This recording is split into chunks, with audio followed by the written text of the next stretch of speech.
you ever fry an egg on a cold stove?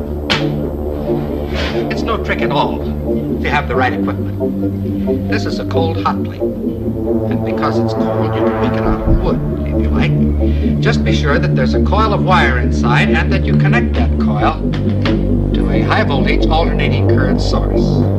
The rest is easy. As long as we're being different, we'll use motor oil instead of Crisco.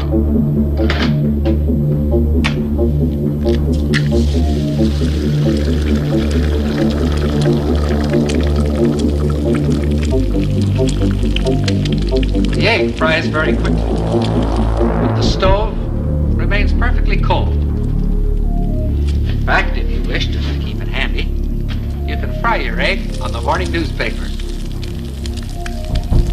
With a gadget like this, you can get up in the morning, sit on the stove, read the morning newspaper, and fry the eggs in your lap. So people are saying the name Vatican came from this goddess of the underworld named Vatica. This is not 100% fact. It's all speculation because there's still a lot of mystery behind this goddess and that religion. Now, the Vatican had a telescope that they called Lucifer, and that was just an acronym for the telescope. And the company that owned the telescope changed the name to Lucy in 2012. Even then, why would they give the Vatican a telescope with that acronym Lucifer? Let me know what y'all think in the comments. Well, guys, yet another deception. Gravity is a lie. This isn't even me saying this. Isaac Newton, who founded gravity, believed people with an inquiring mind who took on this idea was absurd. They need gravity to keep you in the mindset that you live in a spinning ball hurtling through space at 1,000 miles per hour. If you throw a tennis ball, a wet tennis ball, the water will fly off. So if you think about it, they need gravity to exist to keep the spinning ball alive. And why does gravity hold great oceans towards the center of the earth, yet birds, butterflies, napkins just seem to fly off? None of it makes sense because, of course, it's not supposed to make sense because it's just yet more BS. I believe that Adam and Eve were 12 to 15 feet tall, and I believe that angels were a little bit taller than that. This is the Holy of Holies in the sanctuary. Maybe some of you remember the Ark of the Covenant that you saw in the movie Raiders of the Lost Ark. Something you may not know, that in Solomon's temple, right there are extraordinary large representations of angels in the tune of 30 feet across from wingtip to wingtip, 10 cubits tall, which means they were 15 feet. The Bible says that we were created a little lower than the angels, and the math does not lie.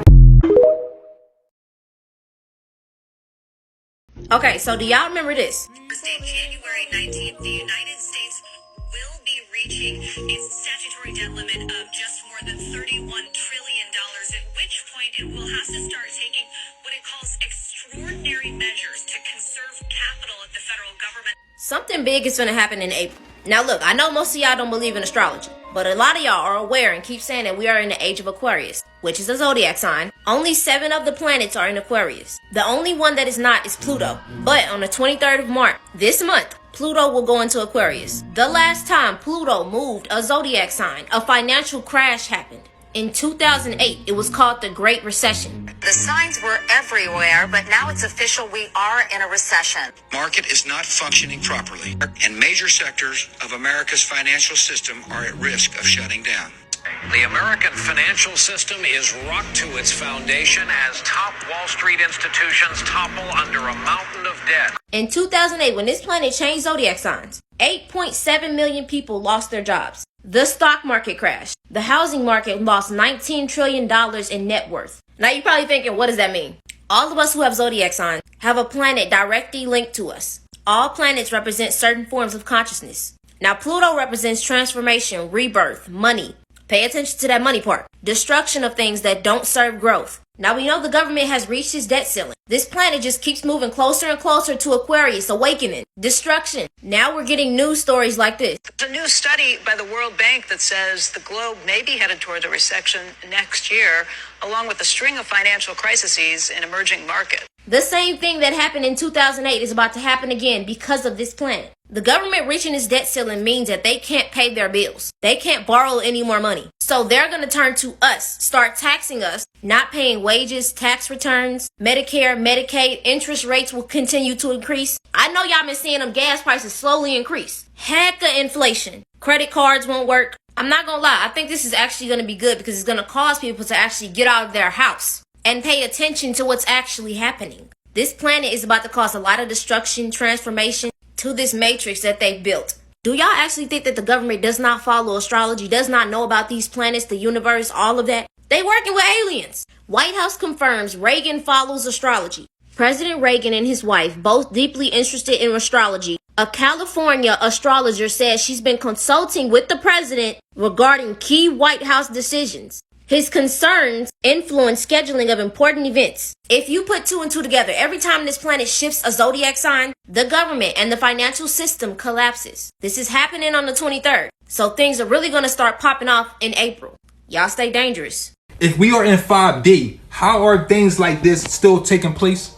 People been asleep for so long on this planet, they forgot that everything is dealing with growth. We should have been in 5D 1,000 years ago. Remember, we are in 3D and we are trying to get to 5D. But there are other entities that's on the second dimension trying to get in our dimension. But we've been stuck for so long, we are now merging. These timelines are real. This is why it seems like the world is getting more crazy. But it's just that second dimensional beings are now walking the same timeline with us. Nature gave us spirit guides to actually help us grow in this world. But we are afraid of everything. Remember they said black cats are bad luck if they cross your path?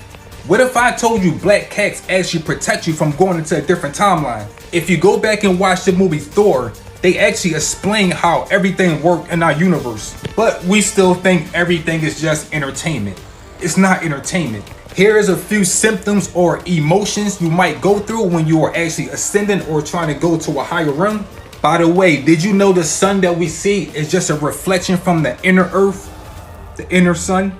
But they tried to lie to us and say Jesus or the sun walked on water. This is what they mean when they say the sun walked on water. They're really talking about the real sun walking on water. It looked like a cross path where you could walk, right? Timelines are now collapsing and lower entities are now merging with higher entities. This is why the planet is heating up, because Earth wants us to ascend to higher realms.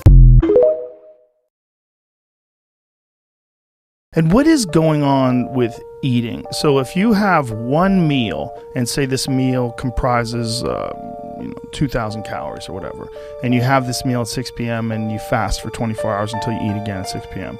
If you have this one meal a day, why is it better to do that than to have, say, smaller meals of like 500 calories multiple times per day, little snacks?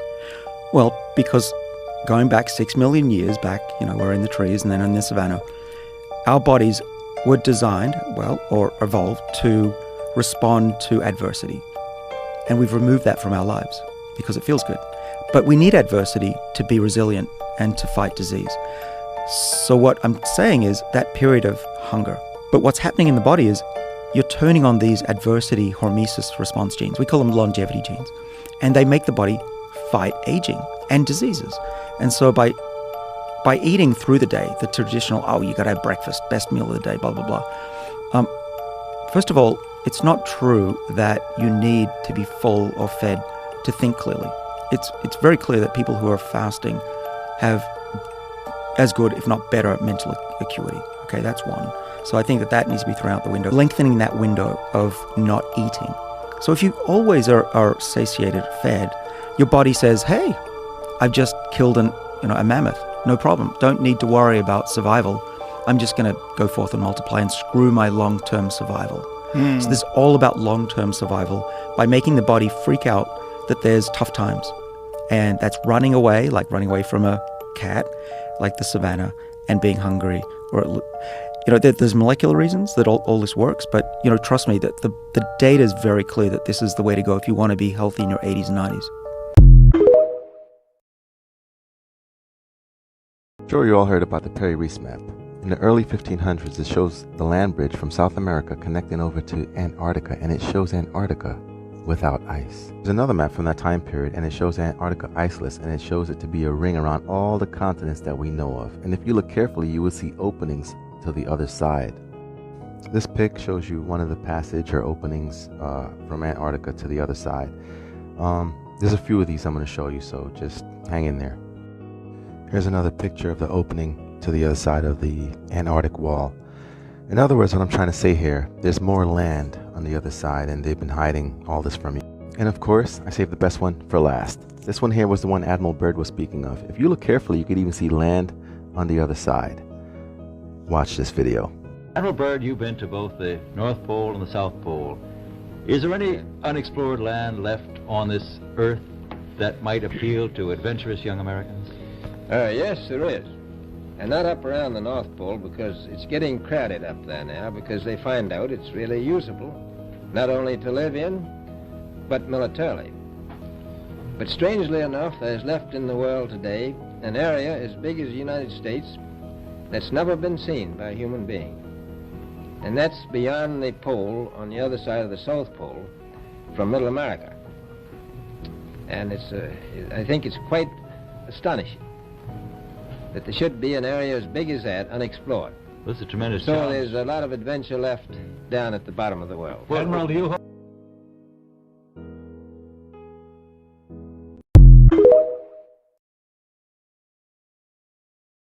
Chromosome number 2 in the human body was pulled out, fused together, and then 2 telomere caps are put on each end. Telomere caps have our genetic material that allow our cells to replicate. It has the biological buffer material in it.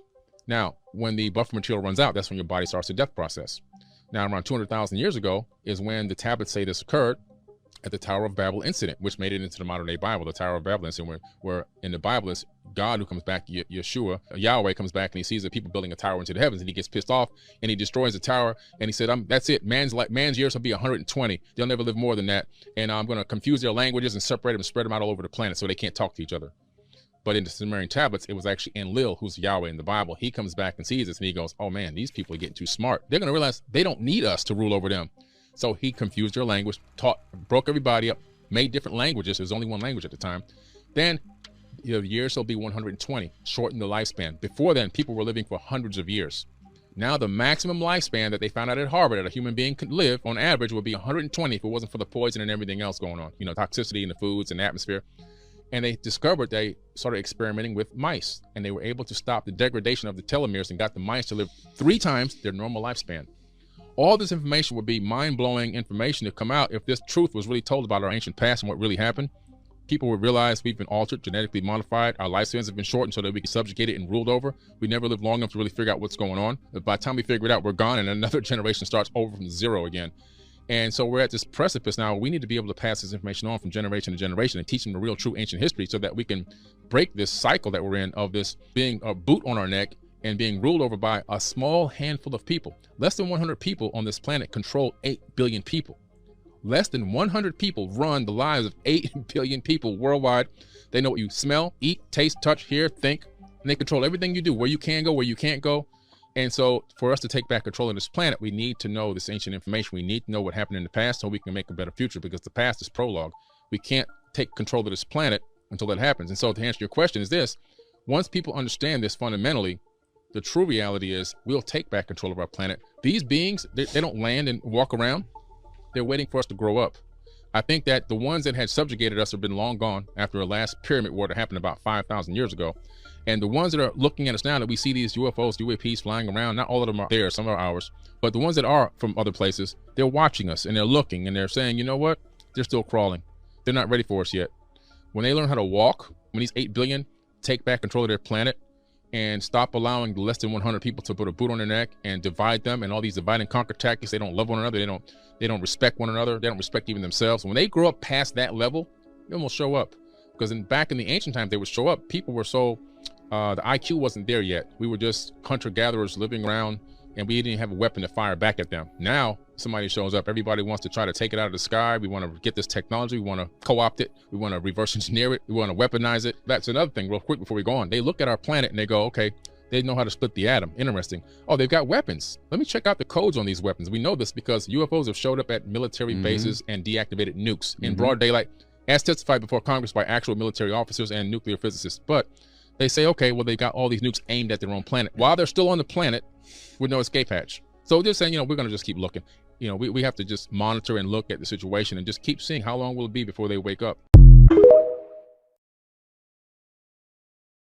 The CIA recently declassified a book that says all of humanity will soon be wiped out in a global cataclysm. The book is called The Adam and Eve Story. Part 1 and 2 blew my mind and they're up on my profile. What really trips me out is that the events outlined in this book actually gives reasonable explanations to history's greatest mysteries, such as Antarctica, the lost city of Atlantis, the pyramids all around the world, Stonehenge, Easter Island, the forgotten Pacific continent of Mu, the list goes on. And virtually every religion in ancient folklore and history talks of a catastrophe that resets the entire world, like the famous Noah's Ark, the hurricane flood of the Mayans, the Sumerians had the flood in Gilgamesh, and all written completely independent of each other and all prophesizing that it will happen again, aka Judgment Day. Same goes for the legends of the pyramids and all these ancient structures all around the world. Each of these cultures have an almost identical story of some greater being coming down and building these monuments for them, despite these ancient civilizations being tens of thousands of kilometers apart and never coming into contact with each other. Not a single one of them actually taking credit for these incredible achievements themselves. I don't know about you, but if I was some great civilization that built something as incredible as the pyramids, I would definitely want to be flexing on everyone about it. But these stories of the pyramids and worldwide floods, remnants of our advanced ancestors, pass on to the Stone Age of the next civilization of humans. And again, the book that outlines these events has been dismissed by everyone as pseudoscience. But as we've seen, especially lately, the difference between pseudoscience and science is usually just time. This book was classified by the CIA up until 2013, so were they trying to hide something from us? I'm going to say this once and one time only. For those of you who have been seeing the numbers 33 or 333 in sequence, here's why. Two things you need to know. Number one, 3 represents you, source, and someone else. Your spiritual awakening triggered the spiritual awakening in someone else. However, when you first met them and you told them about spirituality and you encouraged them to be creative and to pursue authenticity, right? They dismissed it in fear because they just wanted to live in a place of security, right? But now that they've realized, now that they've been run down to the ground, they want to come back to a place of authenticity. And spirituality, as they saw in your life, has provided a path where they can be creative, where they can own who they are, pursue purpose, and receive abundance, right? The words that came to me is they're tired of being strategic, living from the outside in, and they want to be honest. They want to live from the inside out. Now, the reason this is happening is because, and this is the second message, you've learned to let go of the physical. And every time you see 33, remind yourself, let go of the physical. 33 also represents our 33 vertebrae. Jesus died at the age of 33. We're now about to celebrate Easter coming up this Sunday, right? What this means is let go of attachments to people, to wanting to be rich. Right now, you might be holding on to success, fame. There's one last attachment. There's one little tie left that you have to the world. Source right now wants to snip it off because the reason your spiritual awakening is causing the spiritual awakening in other people is because you are coming closer to your source in the present moment. Stay present, stay grounded. And not only will you be the best version of yourself, you and your energy will cause other people to be the best version of themselves. Much love.